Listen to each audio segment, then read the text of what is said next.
साहेब तुम्हाला पटलं का हो? बापाच्या वयाचा एक माणूस समोर बसलेला आहे आणि त्याच्या अंगावरती पाण्याचा फवारा मारायला तुम्ही परवानगी दिलीत। साहेब लाखोच्या संख्येने शेतकरी एकत्र आला, ट्रॅक्टर आहे, गाड्या सगळं घेऊन दिल्लीकडे आला, पण बॅरिकेड्स लावून त्याला अडवण्यात आलं। साहेब जसं एखाद्या घरामध्ये कुत्र्याला परवानगीने असा बोर्ड लावला जातो तशी अवस्था तुम्ही शेतकऱ्यांची केली। या देशाला कृषी प्रधान देश असं म्हणतात साहेब। हा निर्णय घेताना एकदा तुम्हाला आठवण झाली नाही का?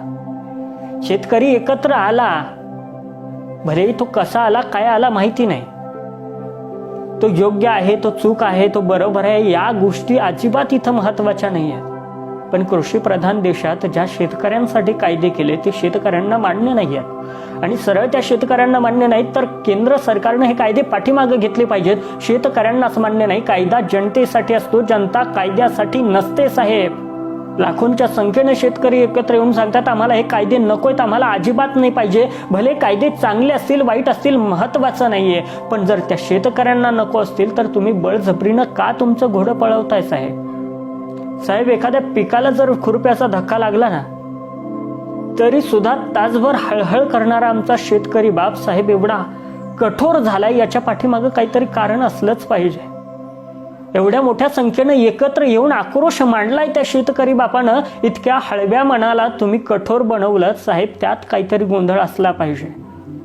मी अनेकदा सांगत असतो शेतकरी मेहनतीच्या बाबतीत कमी पडलाच नाही, कारण की सकाळी 7-8 वाजल्यापासून तो शेतात आहे, संध्याकाळी 10-11 वाजेपर्यंत एवढंच काय, तर ज्यावेळेस लाईट येईल त्यावेळेस शेतकरी वावरात आहे। 1 वाजलेला असो 12 वाजलेला असो कधी शेतकरी वावरात आहे। शेतकरी मेहनतीच्या बाबतीत कमी पडलाच नाही साहेब। साहेब कमी पडलीत आपली धोरणं, मला बाकी काहीच म्हणायचं नाही, पण साहेब शेतकऱ्यांशी तुम्ही वागलात ते चुकीचं वागलात। बाकी काही नाही, पण शेताला लावलेल्या कुंपणावरती भरवसा असतो की हे कुंपण शेताचं रक्षण करेल, पण त्या कुंपणानं जर शेत खायला सुरुवात केली ना तर साहेब काहीच हातात शिल्लक राहणार नाही। त्यामुळं आता तरी जागा व्हा।